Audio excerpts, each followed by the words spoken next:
Om Tava Kathamritam Tapta Jeevanam Kavibhireeditam Kalmashapaham Shravanamangalam Srimadaadatam Bhuvi Grinanti Ye Bhurida Janaha.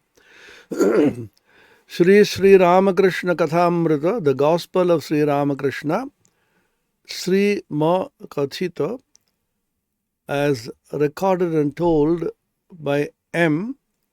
Sri Mahendranath Gupta, a disciple and apostle of Sri Ramakrishna. কলকাতায় শ্রী বিদ্যাসাগরের সঙ্গে শ্রী রামকৃষ্ণের মিলন.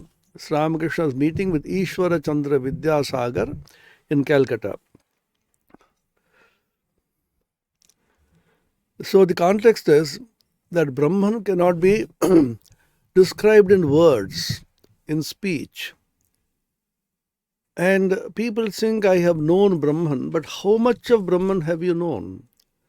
Brahman is vast and infinite, and the finite human mind can grasp Brahman, if at all, only just as a particle of Brahman. He gives a beautiful example here. একটা পিঁপড়ে চিনির পাহাড়ে গিয়েছিল, এক দানা খেয়ে পেট ভরে গেল, আর এক দানা মুখে করে বাসায় যেতে লাগলো। যাওয়ার সময় ভাবছে, এবার এসে সব পাহাড়টি লয়ে যাব। ক্ষুদ্র জীবেরা এইসব মনে করে, জানে না ব্রহ্মবাক্যমানের অতীত। There is an ant that went to a sugar hill. Only Ramakrishnas can come up with such wonderful pen pictures. You just imagine this whole picture. There's an ant, small ant, which is walking towards a sugar hill, a huge hill of sugar with millions and billions of small sugar particles. And this ant just ate one particle and his stomach was full. And it took one more particle in his mouth, and walking back to his little hole, he looked back and said, next time on, I will drag this entire hill and put it in my little hole. What can be more telling and what can be more picturesque than this extraordinary description of Sri Ramakrishna about the limitlessness and the infinitude of Brahman? যে যতই বড় হোক না কেন, তাকে কে জানবে? However great a person may be, however saintly, can he really know God, know Brahman? শুকদেবাদি না হয় দেও পিঁপড়ে, চিনির ৮-১০টা দানা নহে মুখে করুক. People like Shukadeva. Shukadeva is considered the greatest of the saints. From childhood, he was completely immersed in Samadhi and God. There's a story that he refused to be born. He is the mother's womb because he doesn't want to get into this world of Maya. So the Devatas were very much worried. They held a quick council and requested Mahamaya to just cover Shukadeva just for a fraction of a second so that he may be born. That is the power of Shukadeva. Shukadeva is Paramahamsa of the greatest order. Even Shukadeva, he says, is only a big ant. A small ant can take one in the mouth and eat one. Shukadeva may be perhaps 8 to 10 grains he can take, that's all. But how many grains are there in the sugar hill? Millions and billions. How can anybody know the infinitude of Brahman? How can anyone claim that he has known Brahman? Swami Shivananda was the second president of the Ramakrishna order, Mahapurush Shivanandaji. When somebody asked him, one of his disciples, have you realized God? Shivanji smiled and said, yes and no. What is the yes and no? He said, have you seen Ganges, the Ganga? Yes, it is flowing, continuously flowing. Has it reached the ocean? Yes, it has reached the ocean. You can see it in the Ganga Sagara. It has reached the ocean, but it continues to flow towards the ocean. Similarly, you reach God, but continue to move towards God, flow towards God, realize the infinite aspects of God, continue to enjoy God in varieties of aspects, the unending process. Spiritual realization has no limits. There is no limit to the realization of God because God is infinite. And infinite can be realized and understood in infinite ways. Dini ananto, patho ananto. Ramakrishna used to say, the way to realizing God is infinite because He Himself is infinite. And you can touch Him at some point, realize just a little of His aspect, but how many aspects He has. Tini Shakar, Tini Nirakar, Shakar Nirakarer Pare, Aro Koto Ki. This is Ramakrishna's statement. He is with form, He is without form, He is both with form and without form, He is beyond form and formlessness, and how many more things besides.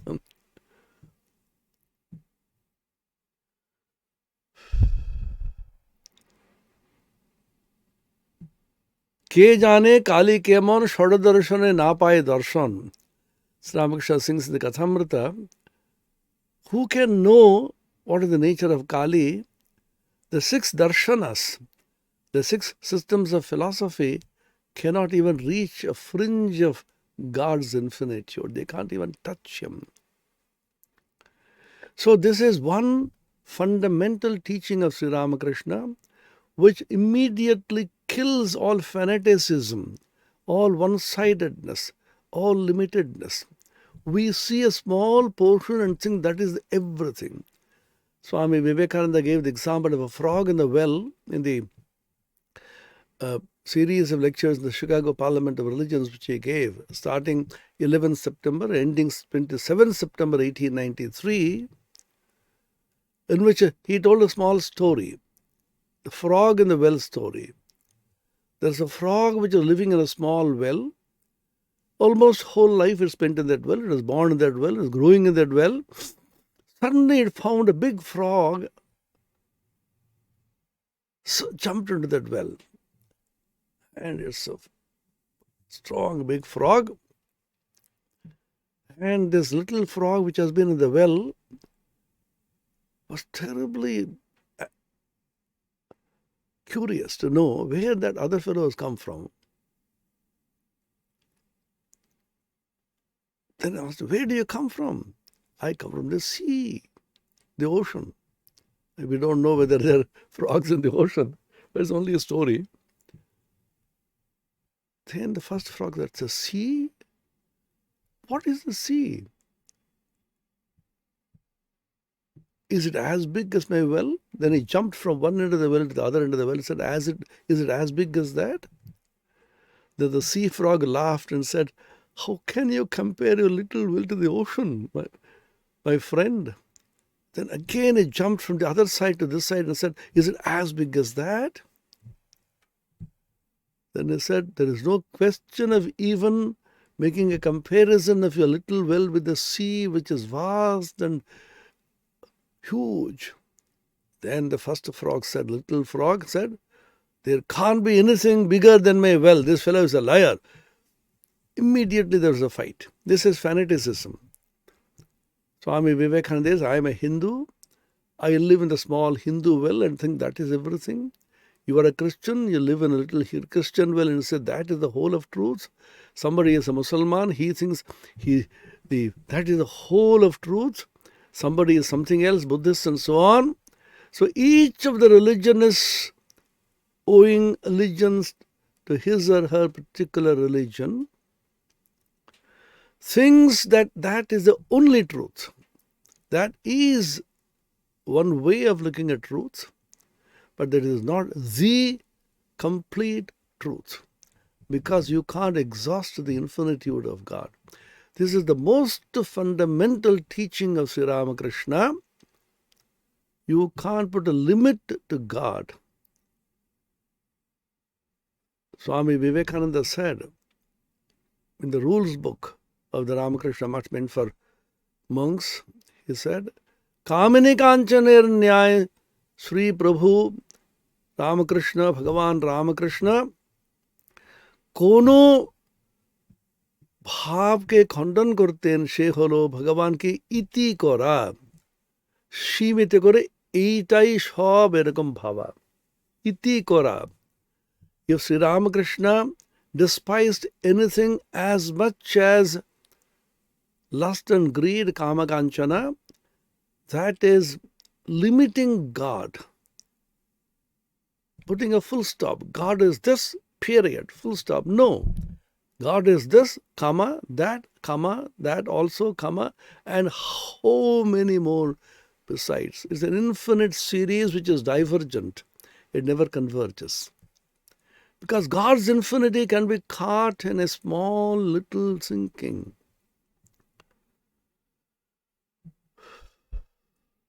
Never put a limit to God's infinity. And a person who does it is a fanatic. And all quarrel in the name of religion comes from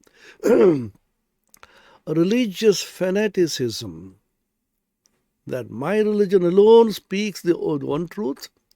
All the other religions are wrong. Every religion is a way of realizing the supreme reality, which is infinite and absolute. And it's a partial truth which is realizable by the human mind. Sri Ramakrishna also gives another example. A salt doll went to measure the depth of the ocean. Look at the beautiful imagery. What happens?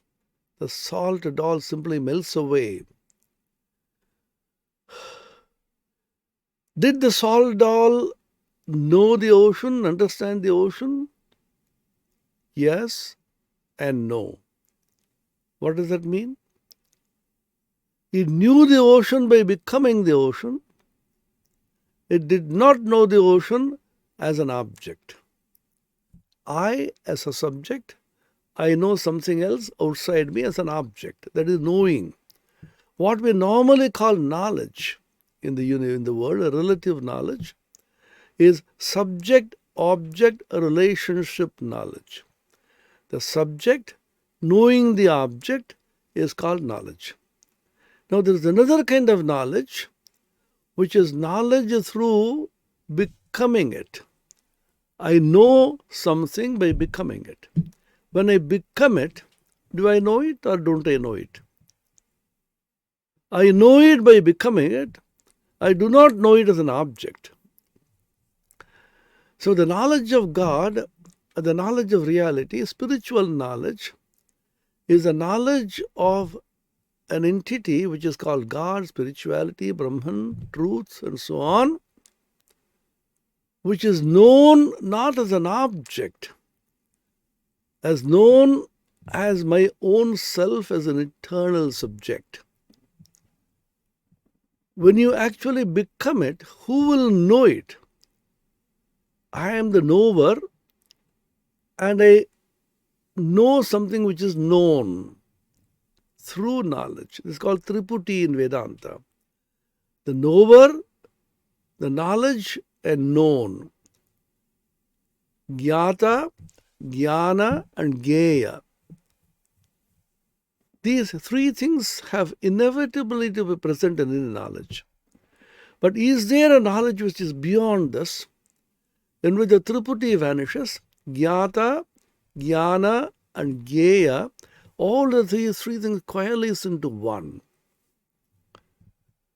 That religious perspective, that spiritual vision, that philosophical understanding, which focuses on the Gyeya, the known, is called Dvaita, Bhakti.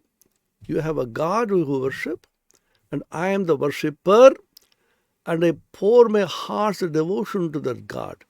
I worship that God, I meditate upon Him, I serve Him. So there's a worshipper-worshipped relationship between me and God. So the Gaya, which is God, the Jnata, which is me, they are related through Jnana. And Advaita Vedanta, for example, focuses on the Jnata, the knower. Who is this knower? Inquire, who is this knower? Who is the Jnata? Called self-inquiry, Atma Vichara. Who is this Atman? Who is this knower? What is the nature of this self? Athato Brahma Jigyasa. Jigyasa, inquiry into Brahman, which is identical with the Atman. It is not the Brahman which is seen as outside, which is worshipped, but it is the Brahman which is known as my own self. Shankaracharya, the famous commentator, Bhagavan Bhashyakara, he talks about two kinds of Brahman. Gyayatvena, Upasyatvena, Vedanteshu Upadishyate. In Vedanta, Brahman is described, Brahman is taught as Gaya Brahman and Upasya Brahman. Gaya Brahman is the Brahman which is known by the knower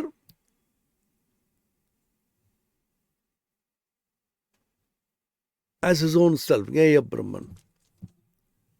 In that case, the knower and the known coalesce and merge. Upasya Brahman is that Brahman which is being worshipped by the worshipper, and there is a relationship of love, devotion, bhakti between the worshipper and the worshipped, between the individual soul and God. And Kenopanishad says, Tadeva Brahmatvam Vidhi Nedam Yadidam Upasate. Upanishads talk about that kind of Brahman. Upanishad teaches that Brahman which is not Upasya Brahman, which is Gaya Brahman. Kenopanishad says, we are not talking about that Brahman which is Upasya Brahman, which you see as something to be worshipped. Nedam Yadidam Upasate, not that Brahman which you worship. But what is that Brahman? That Brahman which you see as identical with your own self. That is your own Atman. That is the famous significance of the Mahavakyas. Mahavakyas are identity statements which talk about the oneness and the identity of the individual self with the Supreme Self. Atma Brahma Aikya Jnana. According to Shankara's Advaita Vedanta, the definition of Jnana, knowledge, is Atma Brahma Aikya Jnana. Whereas in the case of Ramanuja, in the Visishtadvaita Sampradaya, the tradition of Visishtadvaita, qualified non-dualism, Jnana means the knowledge of the individual self or the soul, Jivatma Jnana. And when that realization comes that you are that self, apart from the body and the mind, you are the spirit, then great longing arises in you to relate to the Supreme Self, the Supreme Spirit. And this relationship of longing between the individual spirit, the Jivatma, and the Supreme Spirit, the Paramatma, is defined by Ramanuja as Bhakti. So Ramanuja will say, Bhakti comes after Jnana. We should be very clear about the semantics. Most of the misunderstandings arise because we don't realize the connotations of words and their definitions. These great acharyas define what they mean by Jnana, what they mean by Bhakti clearly. So Ramanuja's idea of Jnana is Jivatma Jnana, Pratyagatma Jnana, and only when you realize yourself as a spirit, you can find relationship with the Supreme Spirit. If you think you are a body, you are a jada padartha, you are insentient, you are inert, the body and the mind, you can never relate yourself with the spirit. Only spirit can be related to the spirit. So Swami Vivekananda therefore talked about worship of the spirit by the spirit. I am the spirit, I am the Jivatma, I can worship and get related to the Paramatman, which is the Supreme Spirit, through bhakti. Whereas Shankaracharya and the Advaita tradition, his definition of jnana is Atma Brahma Aikya Jnana. The realization of the individual spirit is nothing but the Supreme Spirit, the identity, the non-difference, the oneness, the Advaita of the individual and the cosmic is called Advaita Jnana according to Shankaracharya. And this comes through the realization of the Mahavakyas. Mahavakyas are identity statements, great sayings.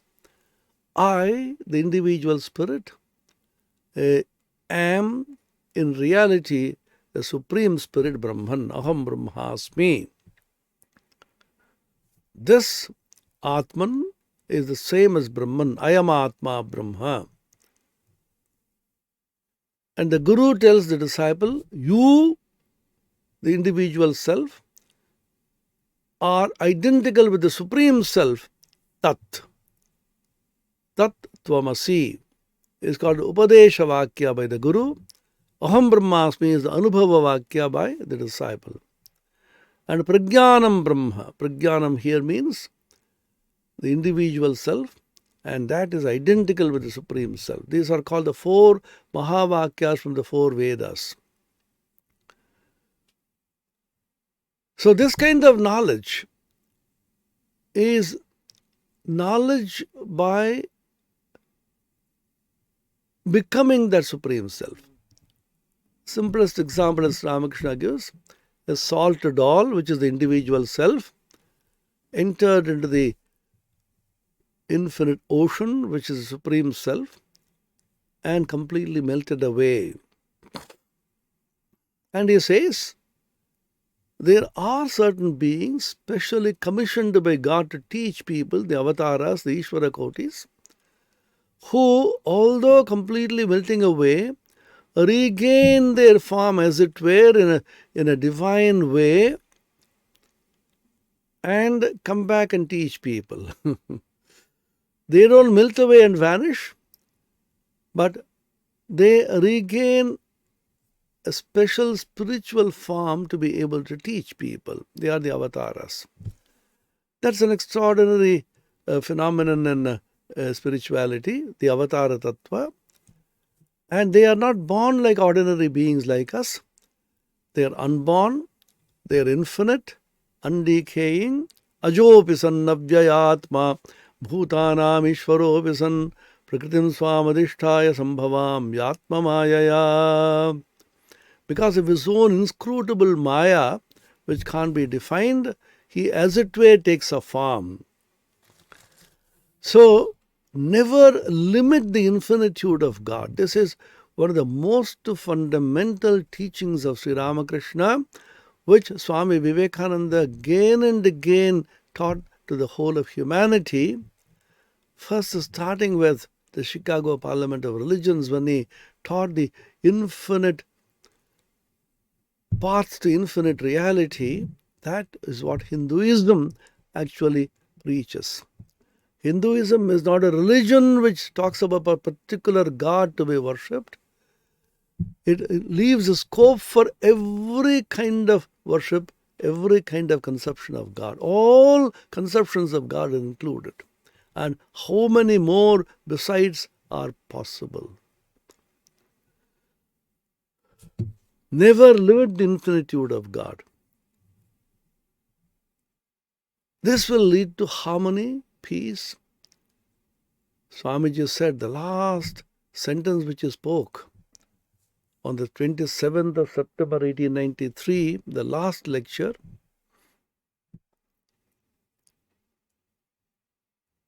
what this Parliament of Religions has taught to the world is this: holiness, purity, godliness are not the monopoly of any particular religion or race. Every religion has produced men and women of most exalted character, men of God, women of God. In the face of this evidence, if anybody thinks of the superiority of his own religion and the inferiority of others, that his religion alone is the correct path, I pity him, and he wants the destruction of others. I pity him from the bottom of my heart and tell him that upon the banner of every religion will soon be written, in spite of resistance, help and not fight, assimilation and not destruction, harmony and peace and not dissension. These are the golden words which he spoke there. So the whole thing comes from a very, very simple principle that if God is infinite, the finite mind can't grasp it. What little you have grasped of God and what little has been told in the religious books of various religions is only a particle of the infinite sugar hill. But that is enough for us. Don't think it should consume the whole hill like the small ant. We are little ants. Not even little ants, even physically. Think of the vast universe, the sun and the moon and the stars and the nebulae. Our sun is only a mediocre star in the galaxy of stars. And there are stars that are infinitely greater than these. Hundreds of thousands of billions of such stars. And what is your place in this? You're not even a mosquito, not even an ant. Somebody defined man. Man, that means a human being or any being, is a conglomeration of carbon atoms crawling pathetically on a grain of cosmic dust. This earth is only a grain of the cosmic dust. It's only in the vast, infinite cosmos. This earth is not even a small dust particle. On that, man is a conglomeration of carbon atoms pathetically crawling with a little ego thinking that I am this, I am that, I am so great, etc. But there is another aspect of man which is infinite. I am small, I am little, but I at the same time encompass the entire universe. Aham vrikshasya reriva kirti prishtham gireriva urdhvabhavitro vajaneva swamritamasmi dravinagam savarchasam sumedha amritokshitaha. I am the source of the entire universe. Samsara vriksha, the tree of this universe, urdhvamula madhashakam, with the roots above and the branches and the leaves below. I am the root of the entire universe. My glory, my majesty, my beauty, my vastness, my infinitude is as big as the tallest of the tall mountains. You know who I am? I am that infinite self. Swami Vivekananda once said, never forget the glory of human nature. Buddhas and Christs are but waves of the infinite ocean which I am. So this is the beauty of man. Encased apparently in this small little self, this body, this mind, there is a vast universe of spirit which is me. That is the real me. Swami Vivekananda talked about the real and the apparent man. The apparent man is his body, this mind, this complex of the flesh and blood and senses and mind and intellect. The real man is that which is beyond and infinite. So never limit God. He says even Shukadeva, the greatest of the Paramahamsas, perhaps he is only a big ant, Dev Pipade.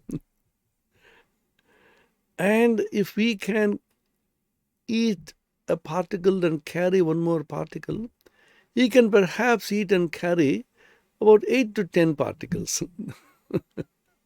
But how many particles of sugar in that hill? Millions and billions.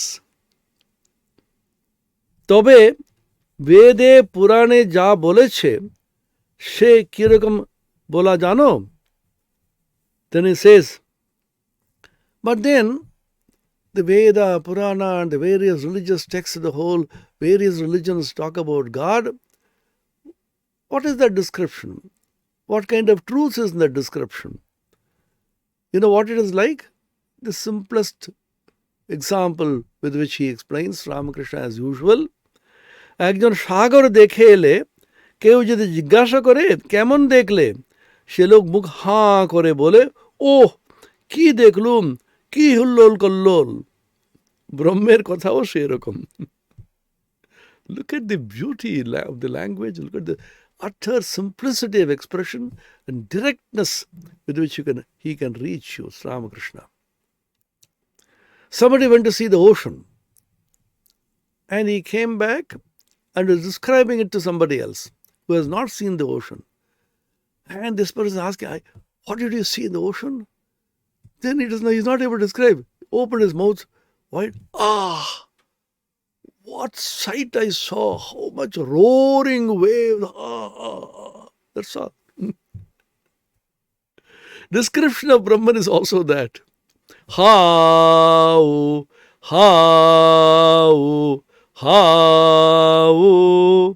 ahamannam, ahamannam, ahamannam, ahamannado, ahamannado, ahamannadaha, ahagga shlokakrit, ahagga shlokakrit, ahagga shlokakrit.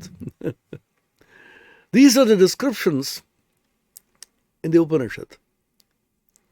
How. You are unable to say anything except ha. You can't describe it. Narada Bhakti Sutra describes the same idea in the Bhakti language as follows. Muka asvadanavat. A muka, a person who is dumb, was given a beautiful piece of sweet meat. It was so exceptionally sweet, so delicious. He ate that and said, oh, how do you like it? I said, good.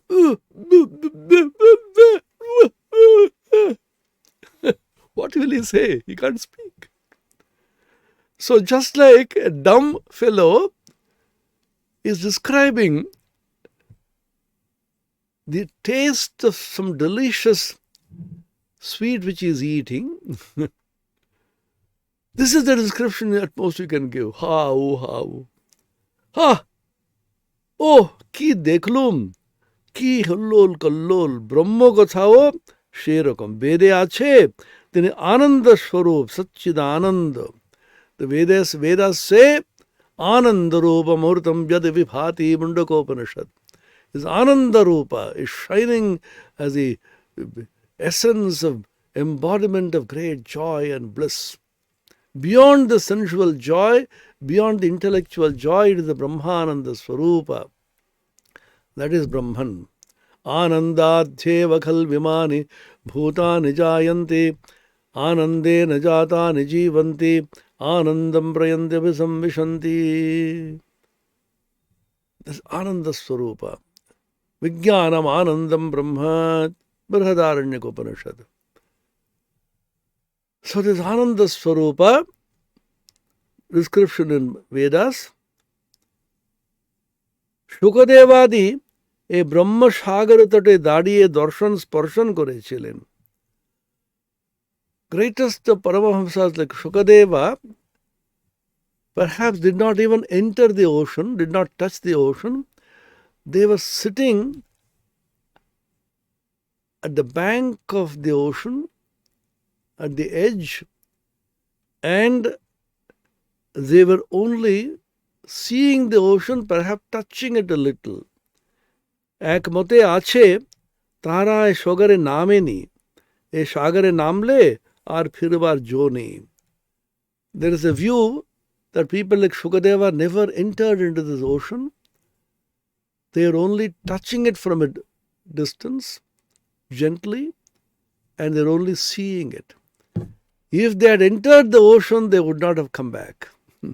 It simply swallows you completely. সমাধিস্থ হলে ব্রহ্মজ্ঞান হয়, ব্রহ্মদর্শন হয়। সেই অবস্থায় বিচার একেবারে বন্ধ হয়ে যায়, মানুষ চুপ হয়ে যায়। ব্রহ্ম কি বস্তু মুখে বলবার শক্তি থাকে না। Immortal words, simple language, direct exposition. If you enter into samadhi, then you realize Brahman, and when Brahmadarshan, realization of Brahman takes place, vision of God happens, then argumentation completely stops. Argumentation, discussion, debate, the entire thing completely stops and you become silent. What is Brahman cannot be expressed in words. The same thing is expressed in the bhakti language also. Sri Ramakrishna is very fond of one song which says, Mother, make me mad with divine love. What need do I have for knowledge and devotion? Amai de ma pagol kore brahmamoyi, de ma pagol kore brahmamoyi, de ma pagol kore.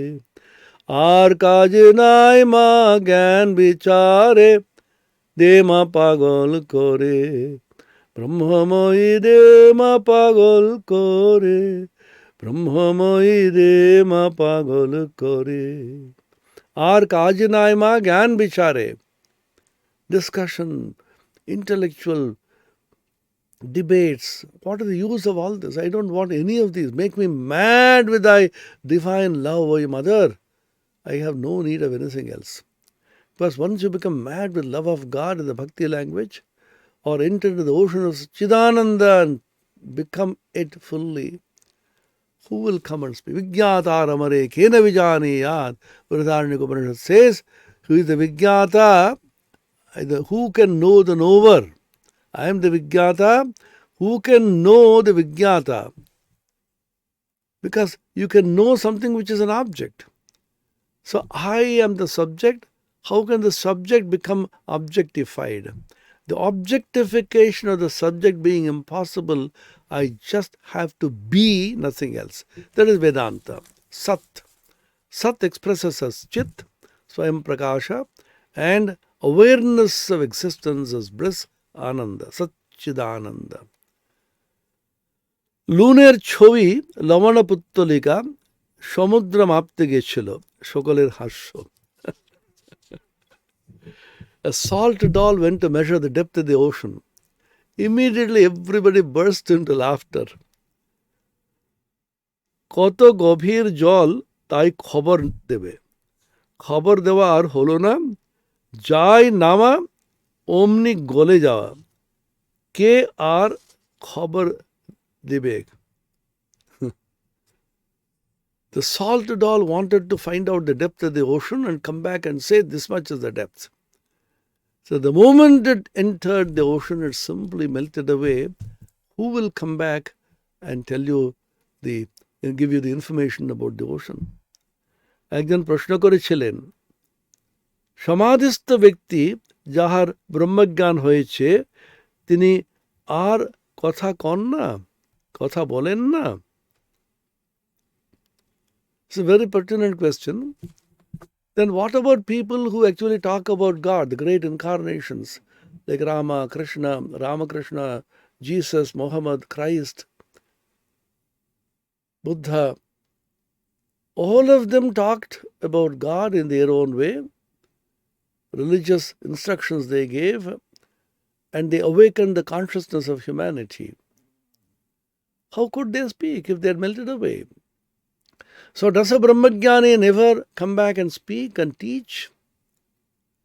This is a very important question. He has to, because if he doesn't happen, Shastra anarthakya prasanga will come. That means all the scriptures of all the world religions will become meaningless. Why? If you say you get lost in the infinite Brahman and God and can't come back, can't speak anymore, then who is the author of these various religious teachings? The Bible, the Quran, the Vedas, the Puranas, the Upanishads. Who are the authors of this?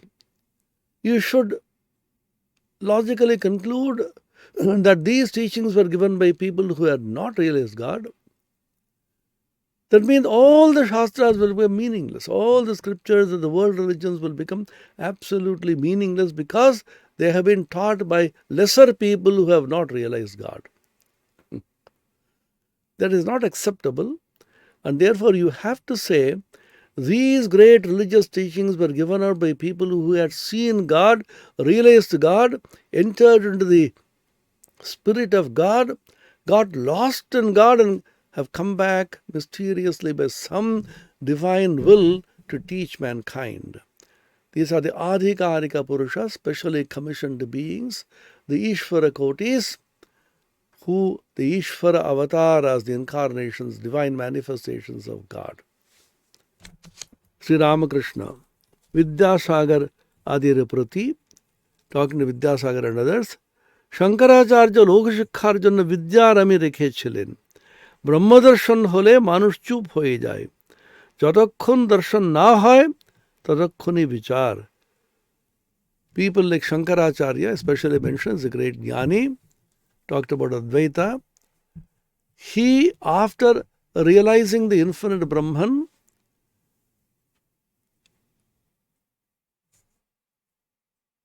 retained, as it were, by the will of God, a little ego which is the pure form of chastened, ripe ego, Vidyarami, the I, which is knowledge ego, not the ordinary ego of all of us like the ordinary mortals. So by divine will, an ego was placed in him to be able to teach people. That ego is like, Swami Ramakrishna says, like a burnt rope which cannot bind. A rope which is burnt and retains the form of a rope can't bind at all. Similarly, it appears to be the ego, but it is not ego at all. To teach people the divine will, the infinite, Shakti, has kept that ego in him. ঘি কাঁচা যতক্ষণ থাকে ততক্ষণই কলকলানি, call, etc. As long as the ghee, when you melt butter, till it is not fully melted, it keeps on making some small sounds, etc. পাকা ঘির কোনো শব্দ থাকে না, but fully melted, pure ghee is floating in the pan, melted, then all sound stops. কিন্তু যখন পাকা ঘিয়ের আবার কাঁচা লুচি পড়ে তখন আবার একবার ছ্যাঁক করে কলকল করে. Most practical, direct examples from daily life. So the butter which is still not fully melted, at the process of melting it makes some sound, but it's fully melted and the ghee is pure floating there is no sound. Once again, if you want to fry something like luchi, etc., like puri, and you put something there, again some sound comes. যখন কাঁচা লুচিকে পাকা করে তখন আবার চুপ হয়ে যায়.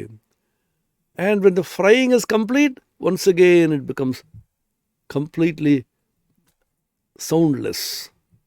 তেমনি সমাধিস্থ পুরুষ লোকশিক্ষা দেওয়ার জন্য আবার নেমে আসে, আবার কথা কয়. Similarly, samadhistha purush, a person who is immersed in samadhi, for the sake of lokasiksha, for teaching people, he comes down from that state of samadhi and begins to talk, begins to discuss, begins to teach. যতক্ষণ মৌমাছি ফুলে না বসে ততক্ষণ von von করে. As long as his bee is not sitting on the flower to sip honey. He is moving around the flower. ফুলে বসে মধু পান করতে আরম্ভ করলে চুপ হয়ে যায়. But when he sits on the flower and starts sipping honey, it becomes quiet. মধুপান করবার পর মাতাল হয়ে আবার কখনো কখনো গুনগুন করে. After having drunk the honey, sipped the honey in full, out of tremendous joy of having drunk the sweet honey, again it makes some sound. See, practical, direct examples from daily life. Similarly, as long as you have not realized God, you go on discussing God, discussing various scriptures and talking and so on. The moment you start realizing the beauty of God, the essence of God, you simply become quiet. And after having realized Him, again it was joy or realization, like ha-oo, ha-oo, ha-oo. You dance and sing in joy. পুকুরে কলসিতে জল ভরবার সময় ভগ ভগ শব্দ হয়, পূর্ণ হয়ে গেলে আর শব্দ হয় না. সকলের হাস্য. Because everybody can easily understand, relate to this. When you go to a pond, in villages he saw all this. And women used to fill their pitcher with water. When you put the pitcher in the water and the water is entering the pitcher, then it makes sound. Bhan bhan. Bhag bhag shabda hai. So there is a sound. Bhag bhag bhag, it is entering. তবে আর এক কলসিতে যদি ঢালাঢালি হয় তাহলে আবার শব্দ হয়. When it is full, there is no sound. But when this water is poured into some other vessel once again, there is again some sound. Oh, these are all such simple ways of expression. Similarly, as long as a person has not realized the infinitude of God, he keeps discussing and then he is debating, trying to find out the nature of God. He studies the Vedas, the Puranas, the Upanishads, the Bible, the Quran, the great scriptures of the world. Dhammapada, Zindavasta and so on. Tries to understand. When he begins to taste God, enter into the spirit of God, some awakening takes place. The door opens when he enters into the world of light. Then he can't speak anymore. All his senses are completely stilled. Then becomes absolutely calm. Prashanta manasam henam yoginam sukhamuttamam upaiti shantarajasam brahmabhutamakalmasham. Shanta rajasam, all his activity, inner and outer, becomes completely quelled, calmed down. Mind becomes tranquil and enjoys great bliss within. So when the pitcher is full, there is no more sound. But specially commissioned people, the avatars, the incarnations of God, the divine manifestations, when they teach others out of compassion, in that teaching, they talk, they discuss, they awaken people. Like Sri Ramakrishna, he sang and danced, taught, spoke, and people used to be highly elevated, awakened. So once again, when this water is being poured into another vessel which is empty, again it makes sound. These are the examples. The example of a pitcher full of water. When it is being filled, there is sound. When it is full, there is no sound. Once again, when the water is transferred to another vessel, there is sound. The example of a bee. When the bee is not settled on the flower, there is sound. It moves around and sits on the flower, settles down, starts sipping honey, completely all sound stops. When it has sipped the honey, fully satisfied and intoxicated with the divine honey, once again it moves around and starts buzzing with great joy. These are wonderful examples which he gives. And the example of a butter being melted. When the process of melting, when the ghee still is not fully formed, there's so much of sound. When the ghee is fully realized, the butter is fully melted, then it's absolutely calm. Once again, if you want to fry something like the luchi or some puri, etc., once again there is sound.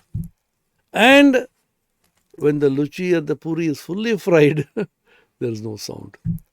So these are 3-4 examples which are directly seen by us in the ordinary life.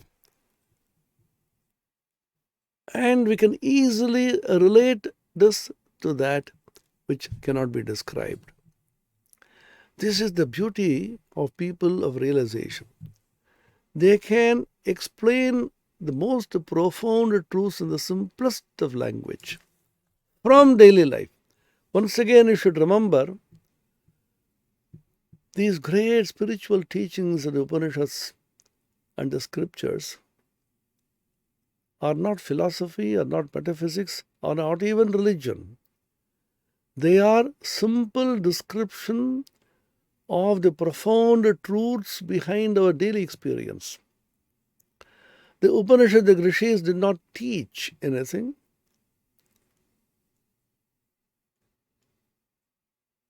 They investigated into the meaning of life. They interrogated life itself. They asked very simple questions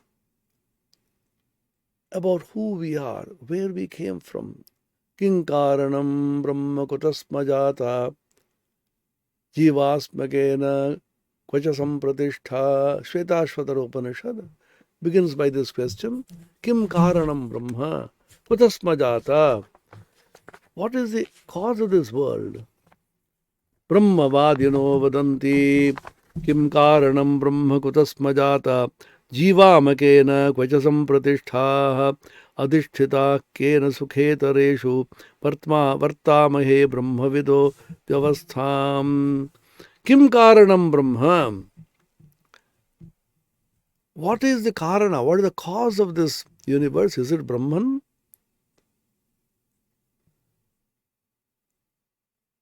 Kutasma jata, where from have we come? Where from we are born?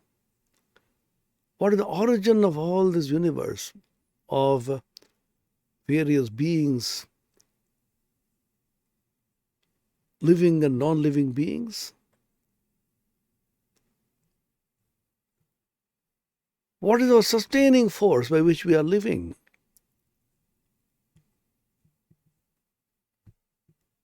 Jivama kena, by whom are we able to live and breathe and talk?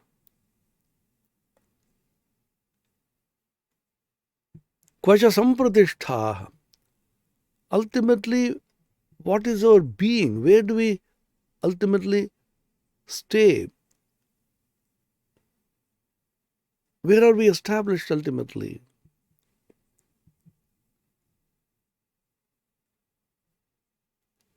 Adishthita kena sukhetareshu, sukha and dukkha. We're experiencing sorrow and happiness. And what is that power? What is that force which is making all this experience possible? Who has made all this arrangement in this universe for us to enjoy? For us to become happy through enjoyment, sometimes become unhappy because of various causes. So what is all this happening? What is this world? Where do we come from? Where do we go? Kim karanam brahma kutasma jata jivamakena kvacha sampratishta adishthita kena sukhetareshu vartamahe brahmavido vyavastham. Brahmavadino vadanti, inquirers into Brahman, spiritual people, discuss among themselves, just as we are doing now. We are doing it virtually through the internet. But we are seekers of God. We are seekers of Brahman. We are mumukshus. We are aspiring for spiritual life. We are aspiring for spiritual liberation. And we are asking one another, discussing, debating, inquiring, trying to understand from each other, what is all this? Where do we come from? Where do we go? Where are we established? Why are we suffering? And why are we happy and unhappy? What is the basis of all this? Who is making all this possible? Similarly, in the Kena Upanishad, simple questions. Keneshadam patati preshadam mana kena prana prasama praiti yukta kenashitam vachamimam vadanti chakshusrotram kavadevo yunakti. Keneshadam patati preshadam manaha. Impelled by what? Does the mind recognize the various objects?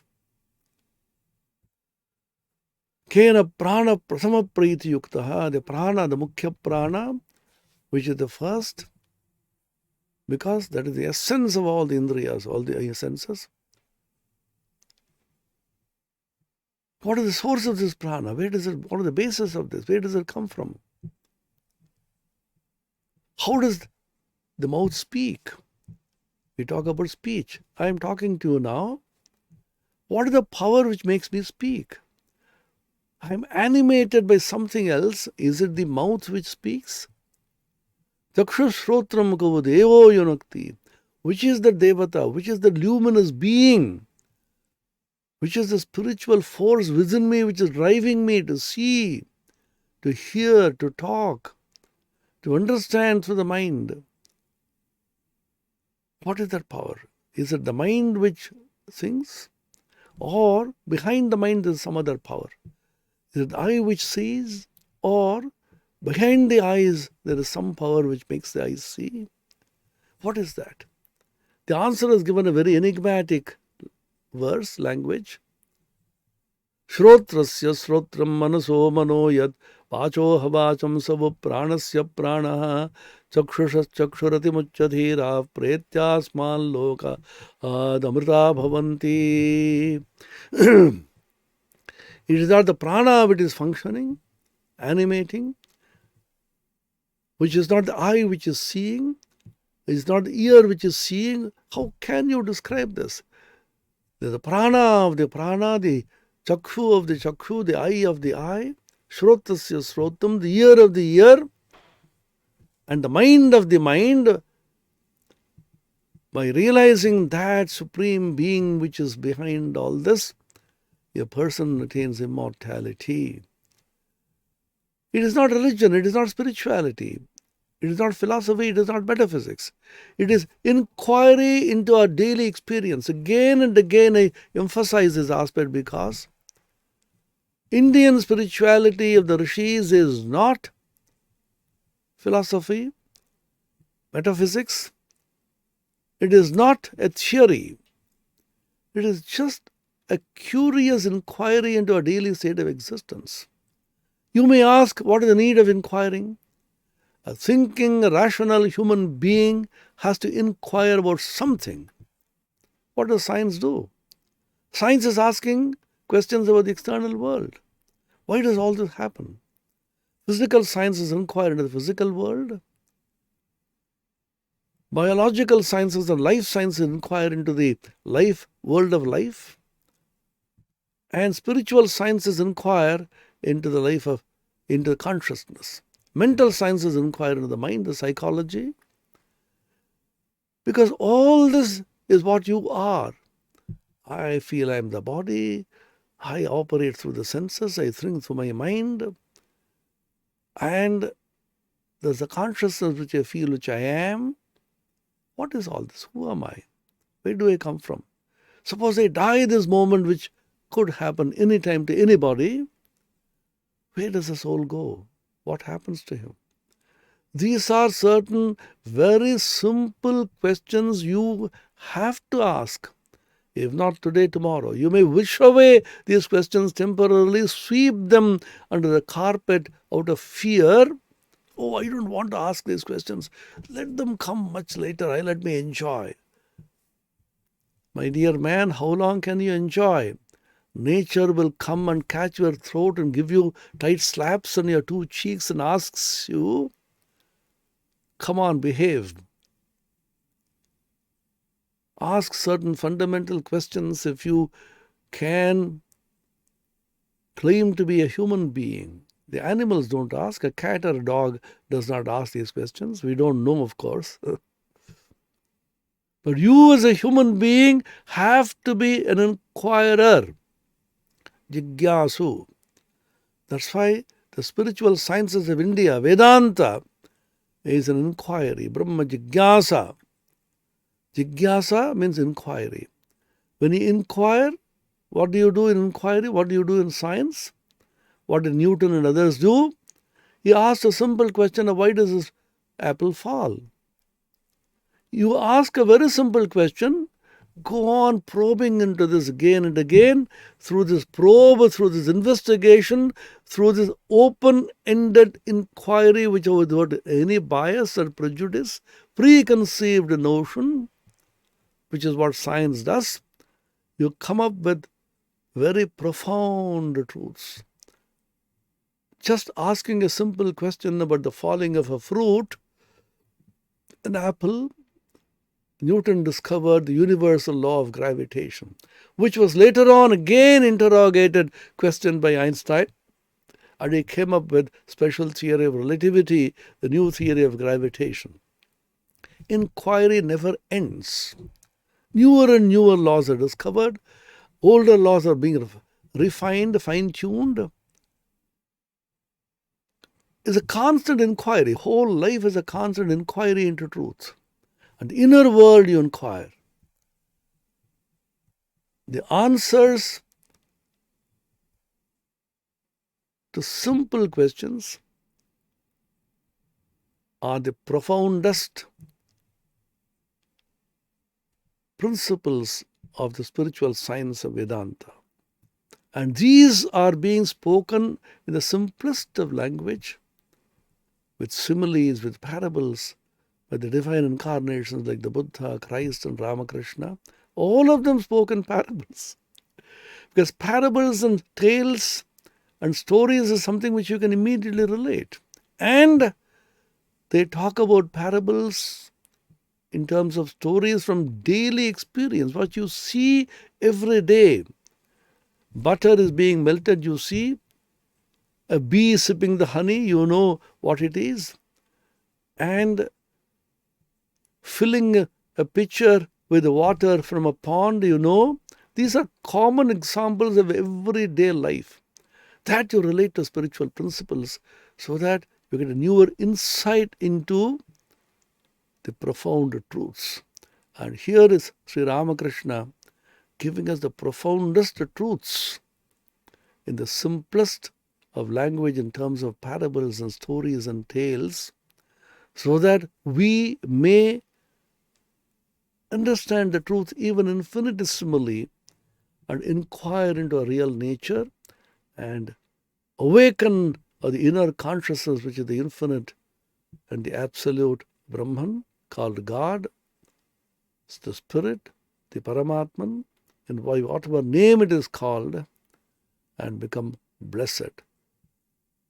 Though their Chaitanya Hok, that was the message which he gave in the Kashipur when he was just about to pass away, a few months before he entered into Mahasamadhi.